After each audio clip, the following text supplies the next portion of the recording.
Yeah, this looks wonderful. Good afternoon, ladies and gentlemen, here at Wish 22 in Doha.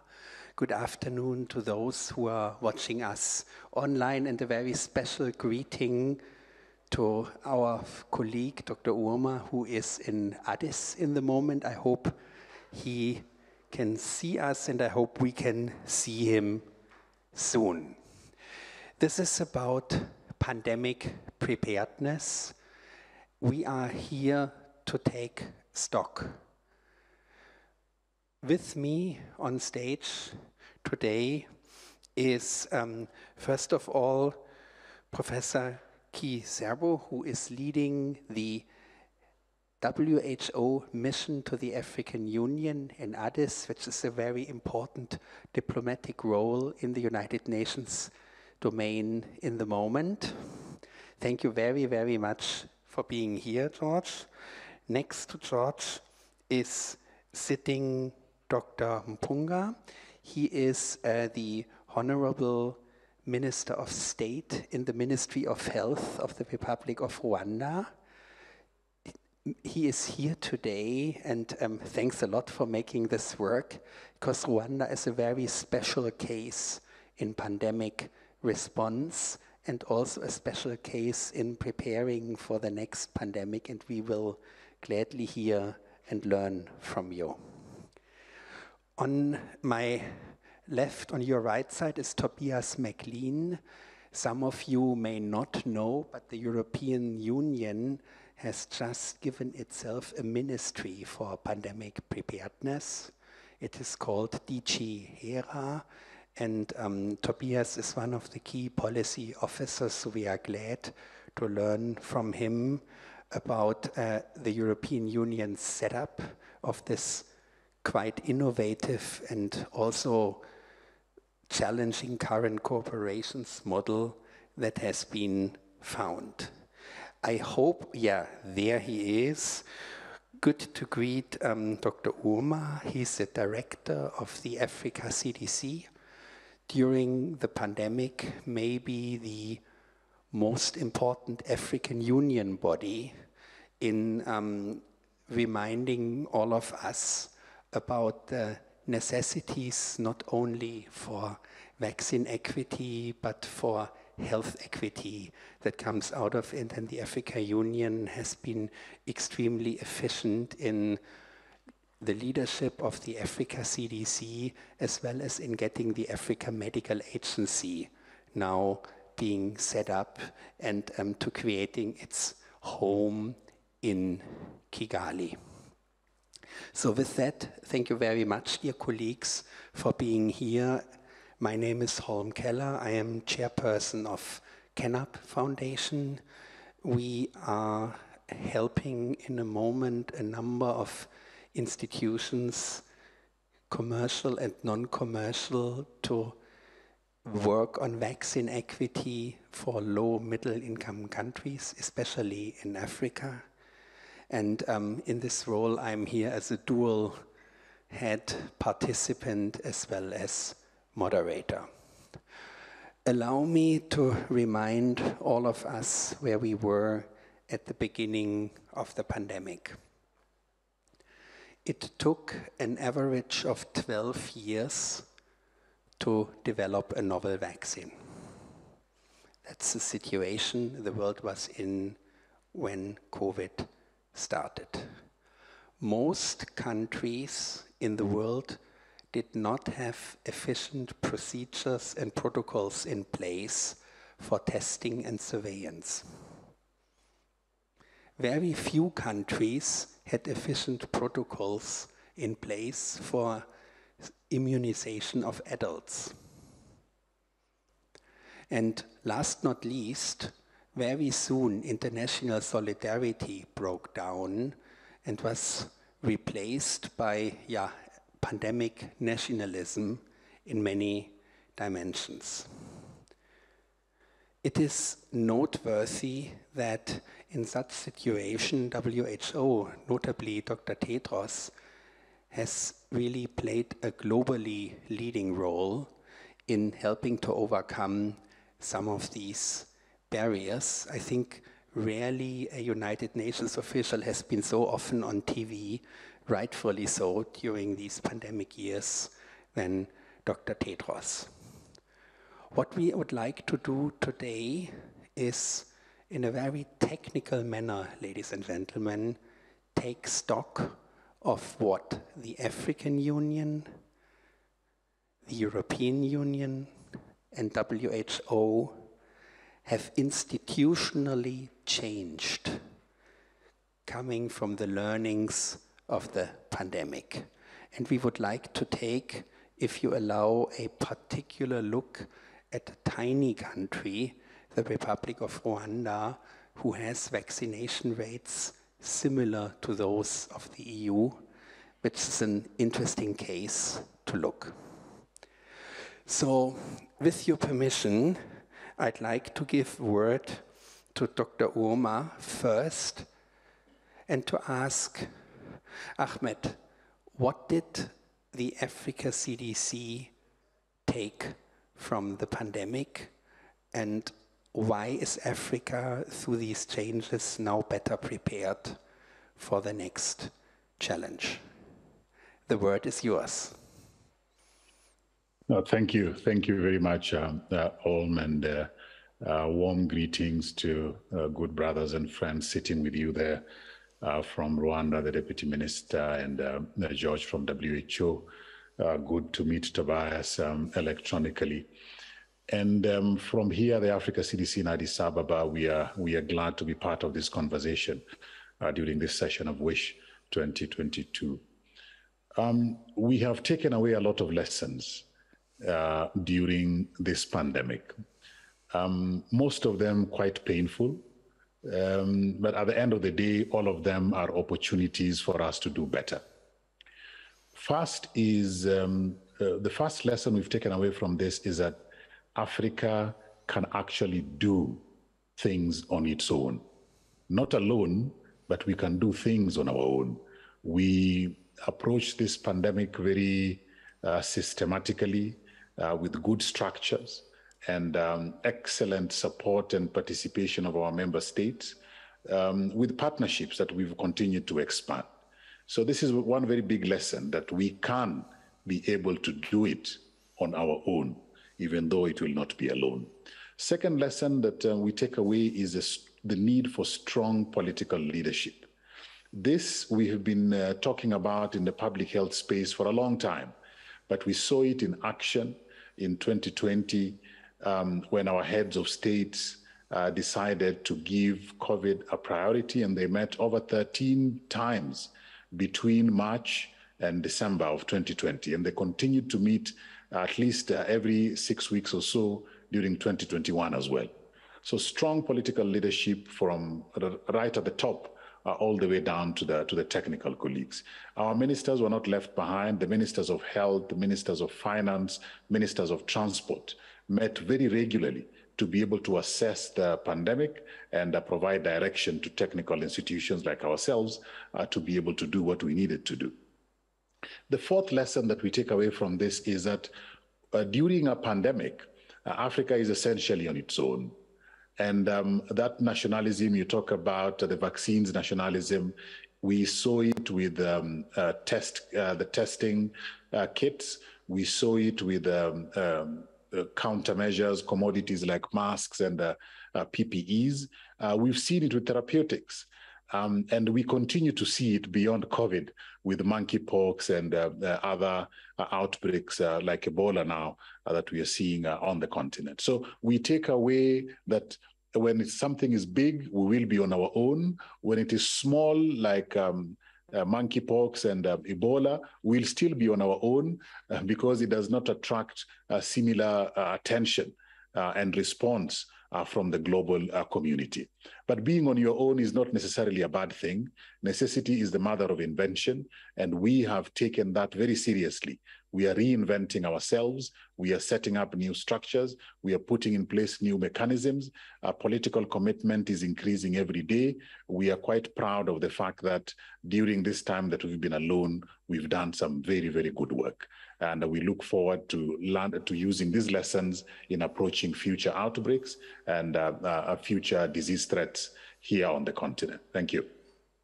Thank you very much. Maybe one point you could allude to for benefit of our guests is the Africa Medical Agency has been set up in record speed during the pandemic. And this is a great example of indeed leadership, and it will change the cooperation between the African Union, the European Union, and WHO. It will move many things ahead. I don't know, Ahmed, any comments from the African Union perspective on this matter regarding the Africa Medical Agency? No, absolutely, absolutely. Let me start with Africa CDC and then I go to the Africa Medicines Agency. Africa CDC is a child of crisis. The Ebola outbreak in West Africa 2014-2016 galvanized the speed at which the Africa CDC's statute was adopted by our heads of state and immediately launched in January of 2017. We have seen a very similar situation with the Africa Medicines Agency, where at the time when things were not as quick as we would have wanted in as far as the treaty being signed off by our member states is concerned, when COVID came, it was very clear that we needed very urgently not only to set up the Africa Medicines Agency as a treaty for our member states to sign off on the treaty, but also there was a need to ensure that structures are in place to be able to support the Africa Medicines Agency. So due to the experiences that we learned during this COVID-19 pandemic, the treaty reached its numbers that were required.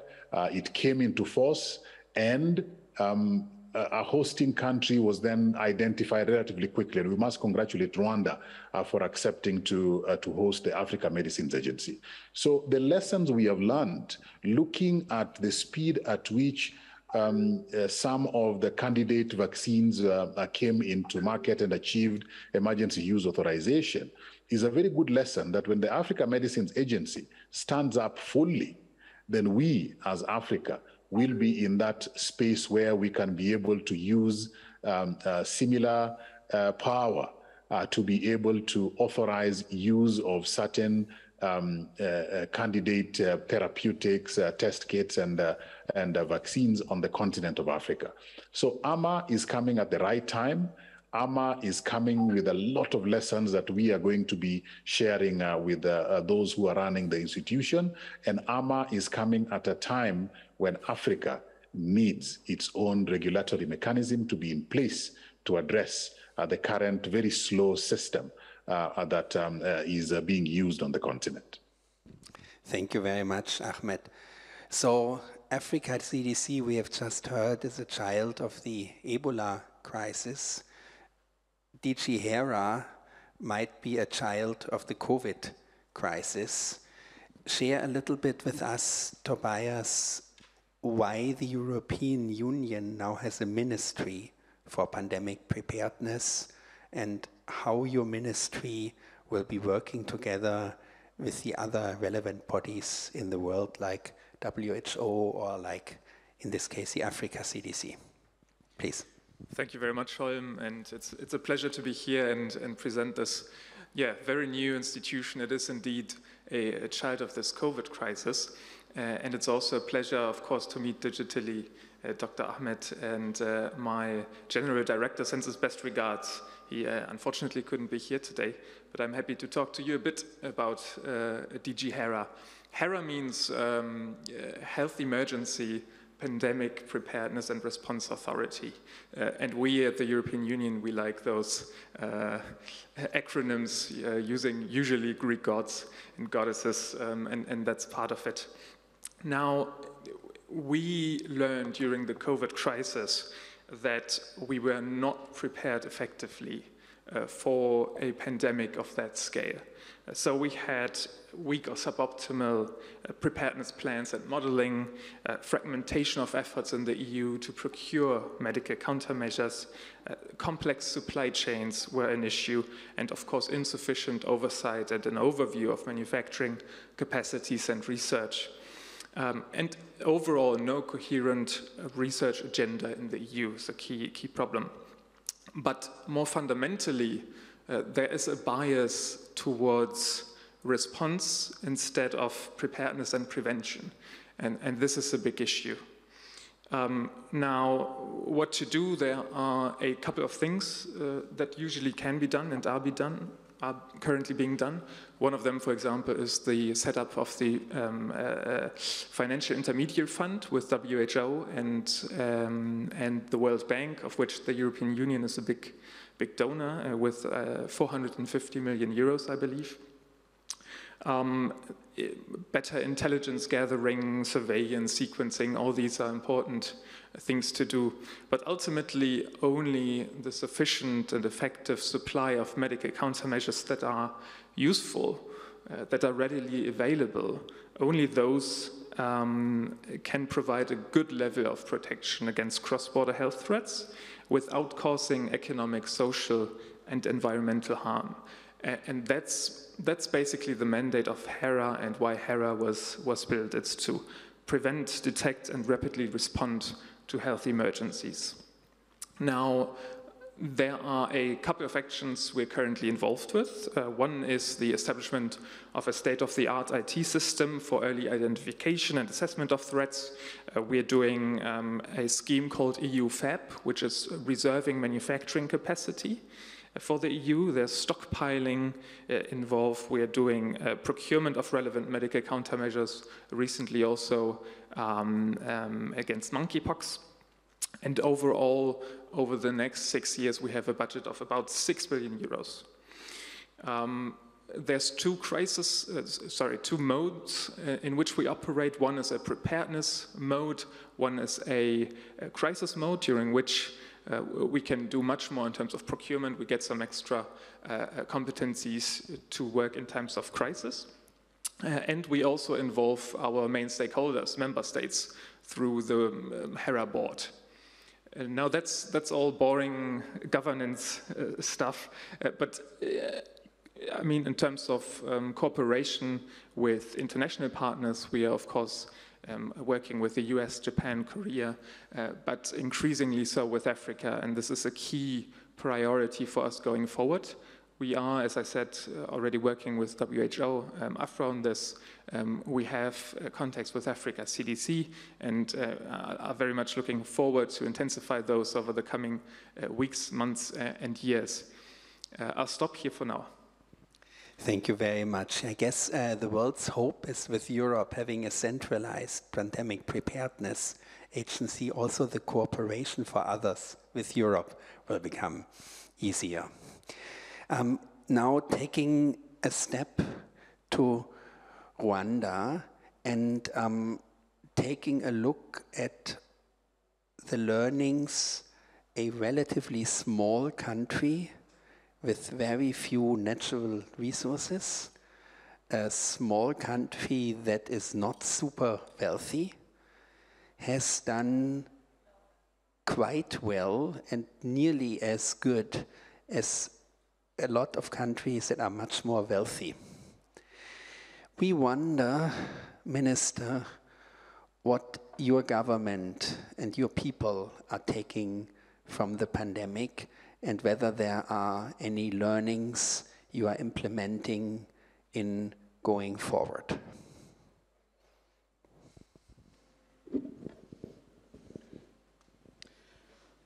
Thank you, Moderator. I think this is a topic of a discussion which I think will make some sense when we're talking about who is rich, who is poor, who has the right to survive or to die.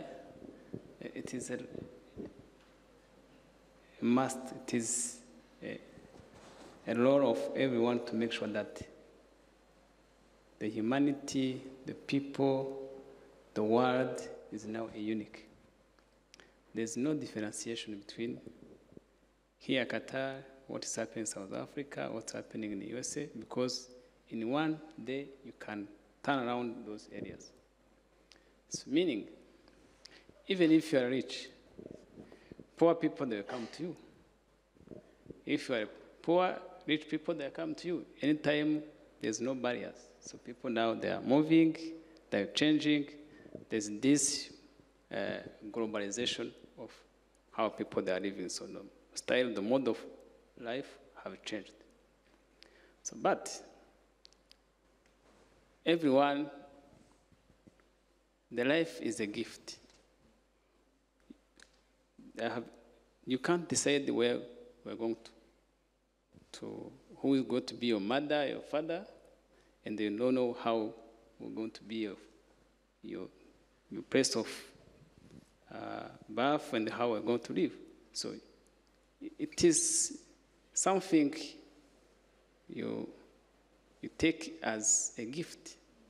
So meaning that depending where you are, so your responsibility is to fight and to build your resources and the infrastructure for a better life.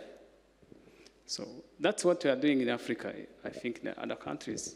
So we are trying to take our life in our hands. We want to make sure that government, institutions, they are making everything to make their people wealthy and well protected. That's what Rwanda is doing now.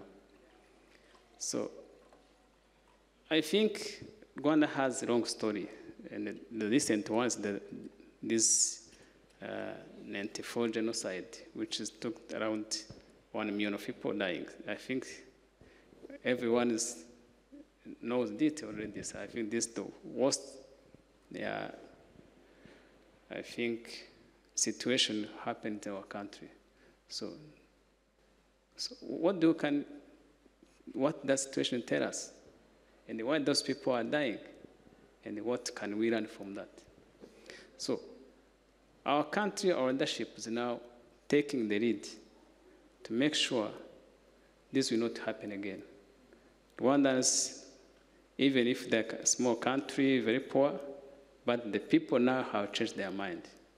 How they're taking care for their life, how they're taking care of their business, their people, and also how can we make good partnership and the collaboration to make sure we can survive for long.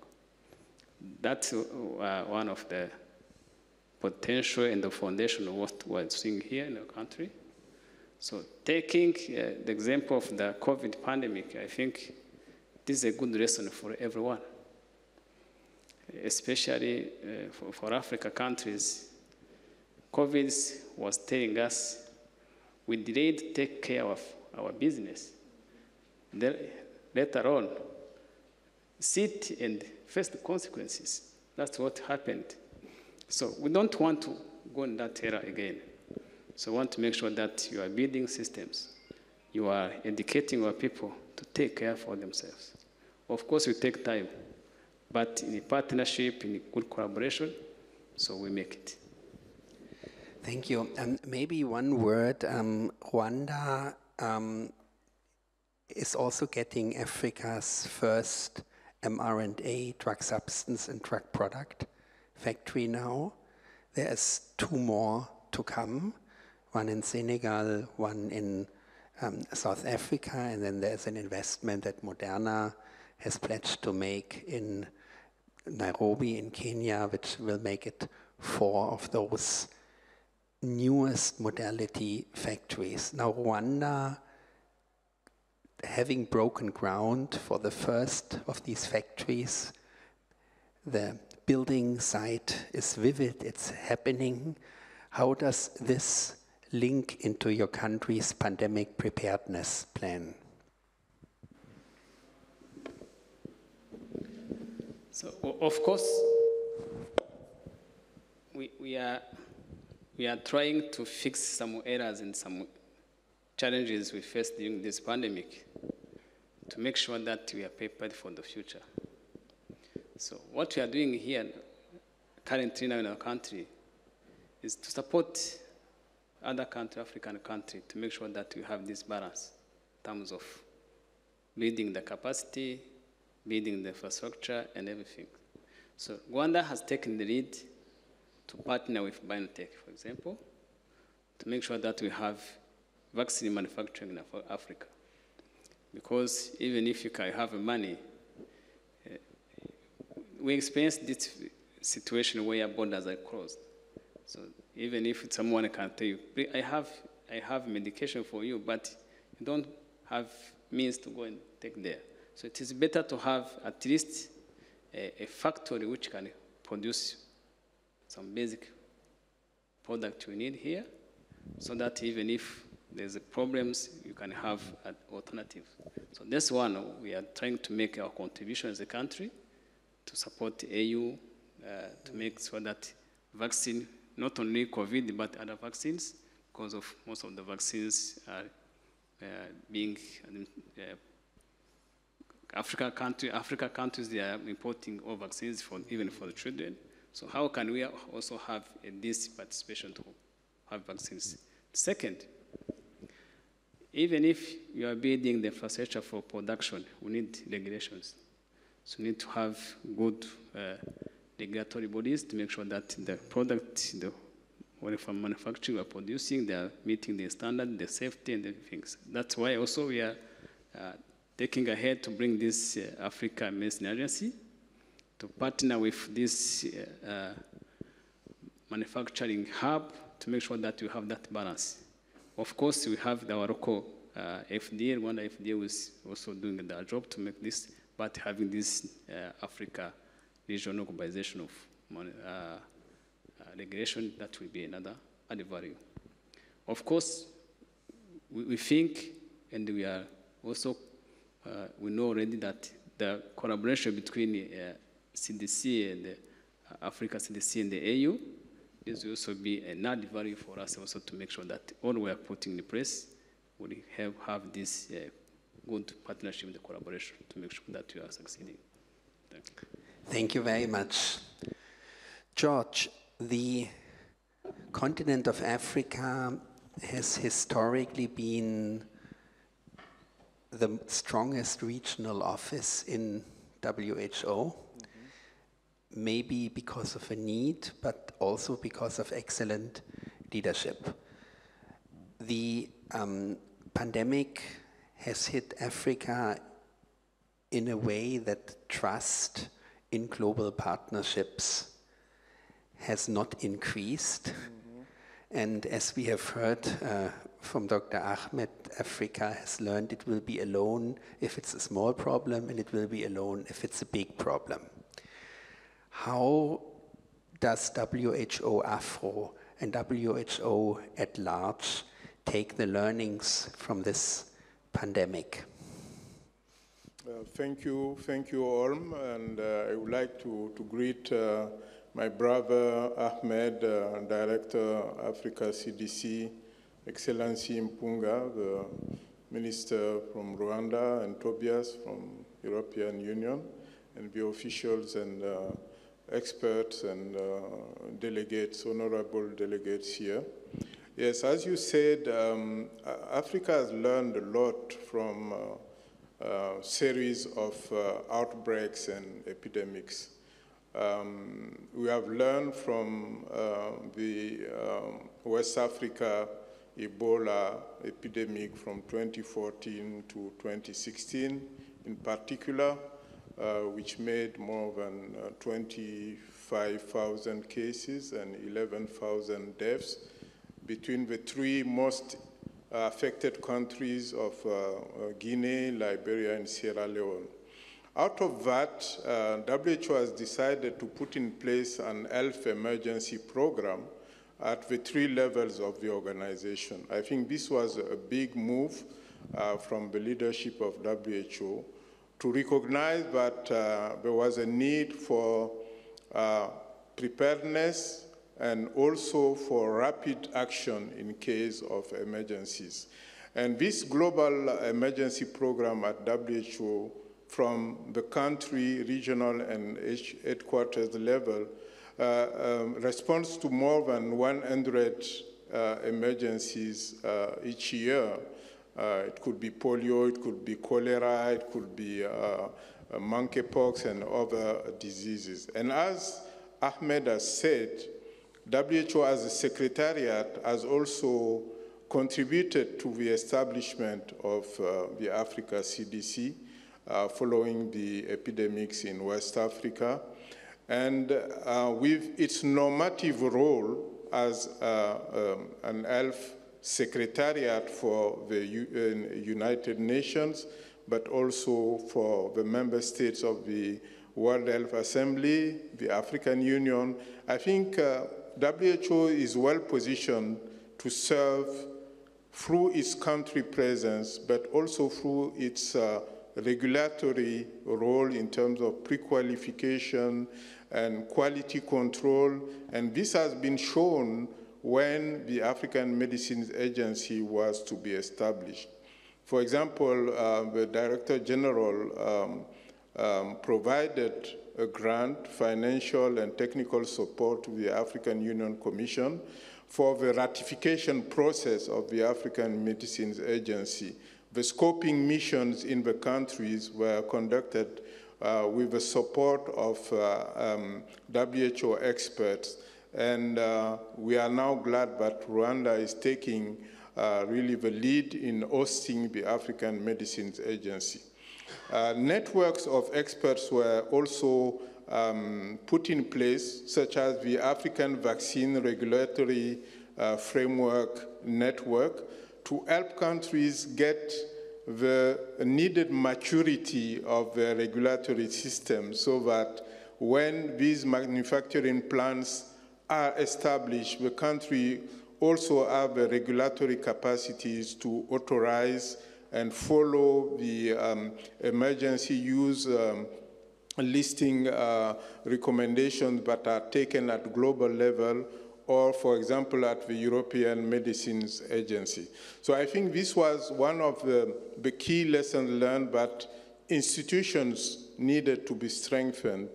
A number of platforms should be put in place for regulatory coordination, but also countermeasures to be in place to better prepare for the next threats. I think this was a big lesson.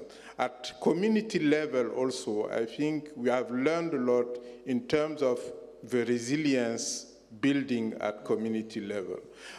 We learned that you need to localize the response.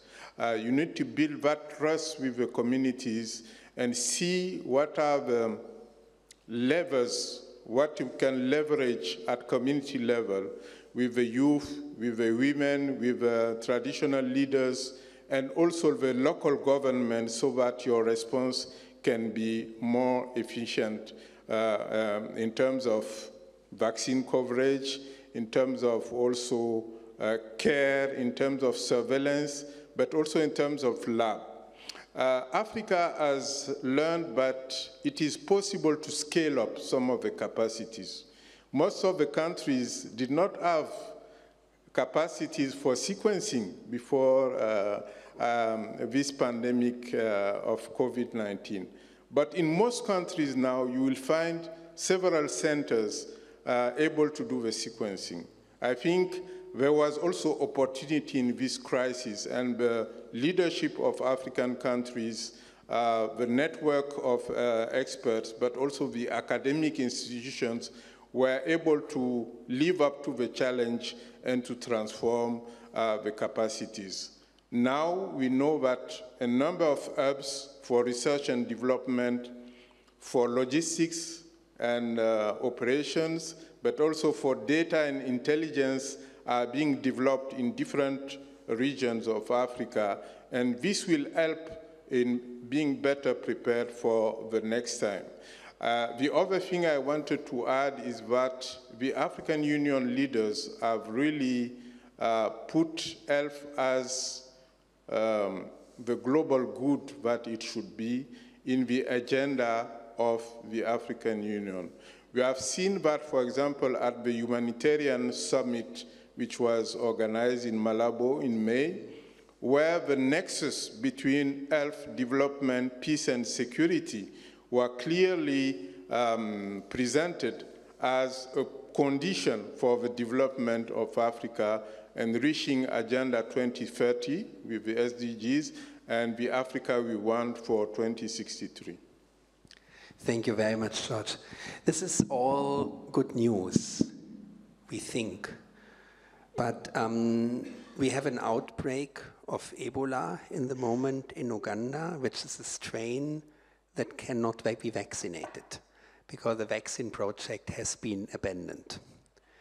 We have an outbreak of monkeypox, and how many doses was the EU able to secure? A few 100,000? I think currently we stand at 360,000. Yeah, at a substantive price point, and I think nobody has managed to secure sufficient supply for the African Union member states. There is also no vaccine manufacturing even coming up for any of those two things. In Africa, the EU has no program to de-risk product development for monkeypox or Ebola to the same degree it was available for the COVID crisis quite soon thereafter. So with all the things we have done collectively, it looks like that we are not in a much better spot than before. Ahmed, any comments on that from your side? Or why is the current Ebola outbreak and the monkeypox outbreak really different? No, thanks, Olm. And the sad reality is that as human beings, our capacity for learning quickly keeps on being proved to be modest. We are not very good at learning quickly. And very seriously so, and those two examples you give, monkeypox, we started seeing cases rising from April of 2020 at the beginning of the pandemic. We engaged with those we needed to engage with to make available measures to address the increase in monkeypox. Nothing was done until very recently when the cases were identified in other parts of the world. Then something little happened. Today, as Tobias is sharing, there are stockpiles in many countries outside of Africa. We have asked and negotiated, not a single dose of vaccines have arrived on the continent. That inequity, Africa is alone, is not only being felt in COVID, it is also being felt in monkeypox. The Sudan strain that we are seeing in Uganda today, there are no vaccines that have got an emergency use authorization yet. The speed, urgency that we used during COVID is not there for Ebola, the Sudan strain, most probably because it is only found in Africa. I suspect that if the strain was found somewhere else, chances are emergency use authorization may, I'm not saying will, but may be granted. The inequity is still so prominent, and we don't seem as human beings to be learning that the global health security architecture is one. And if there is a hole anywhere in that balloon, then the whole balloon will collapse. But this is also a call to African countries, African experts, African leaders, that the leadership we showed during COVID, we had over 13 different initiatives that we launched on the continent, that are most of which are still running to address the COVID-19 pandemic. We need to use the same urgency to address monkeypox, address Ebola, address HIV, TB, malaria. We need that same urgency. That then will mean we are learning. But for the globe, I tell them that if they don't ensure that we are patching up the outbreaks on the continent, it will arrive at your doorstep. And by then, it will become a global problem. While we have the opportunity today of making it a very local problem and nipping it in the bud before it becomes a big outbreak. We are not learning fast enough the lessons of COVID-19, unfortunately. Yeah, but thanks, Ahmed. I mean, the good news is On COVID, we saw vaccines to make a difference. And with the African Medical Agency, we are getting into a situation where Africa, in the long run, will be able to approve and marketing authorize its own vaccines. There is a manufacturing system coming up. It's just not all happening at light speed. It's happening at public policy creation and reality creation speed, which should remind us that even if somebody declares a pandemic to be over, we have to be still vigilant and really push forward. We do have time for 1 or 2 questions from the audience in case somebody, yes. Do we have a microphone? Somebody is coming to you, and maybe you kindly come in the middle corridor, please. Another mic. Maybe quickly say your name and your question. Thank you. Thank you very much. My name is Shahid Jamil. I'm from Oxford University. Firstly, congratulations to African CDC and to countries like Rwanda for the leadership they've shown. While preparing for the pandemic, we seem to be missing the bigger picture of a link between ecology, environment, and disease emergence.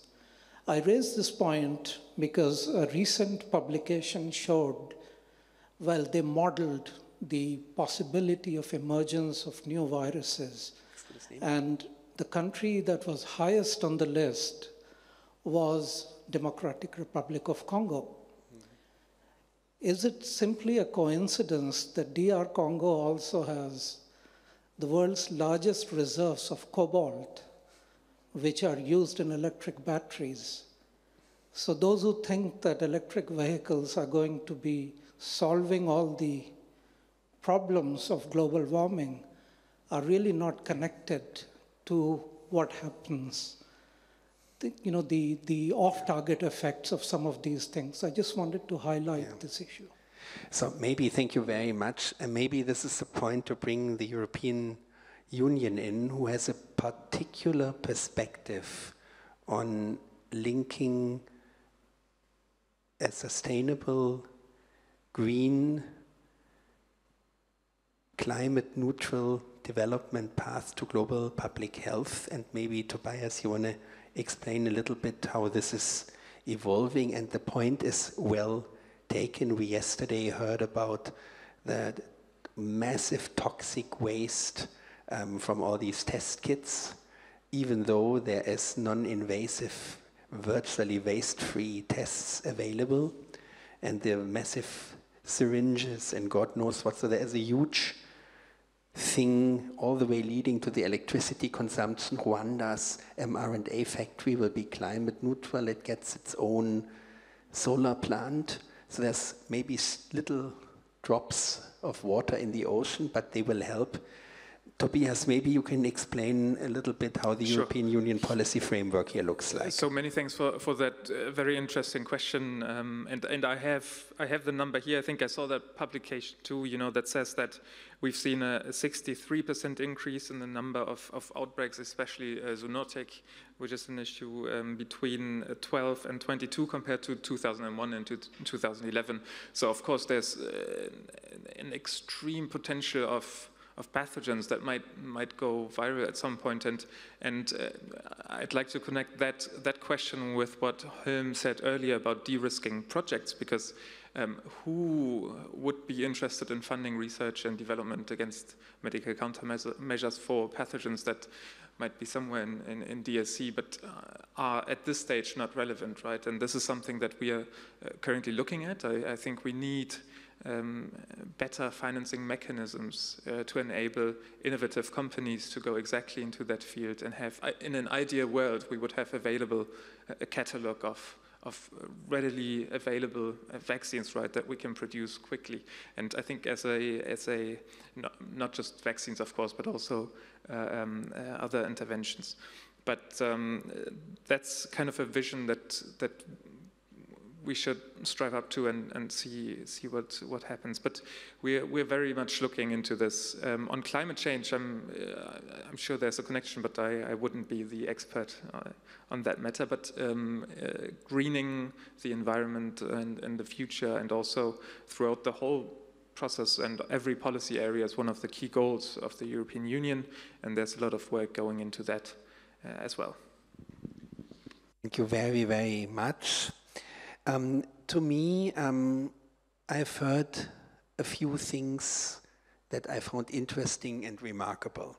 One more time, how important it is to de-risk product development in vaccines and other much needed equitable medical treatments and prevention tools. It will not happen unless we have those de-risking mechanisms in place. The second thing I heard again is the absolute importance of a regulatory system for Africa and LMICs that makes independence from reliance in the same highest quality essential for really being able to build equitable solutions.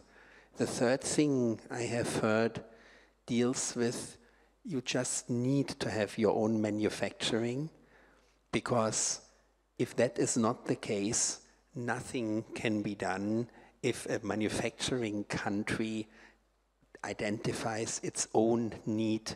It will always end in nationalism. With that, I would like to give a big thank you to Addis, to Dr. Ahmed in between two meetings to join us here. George, thanks a lot for your insights from the diplomatic work between the African Union and the WHO, AFRO, as well as the work that WHO does in terms of pre-qualification out of Geneva.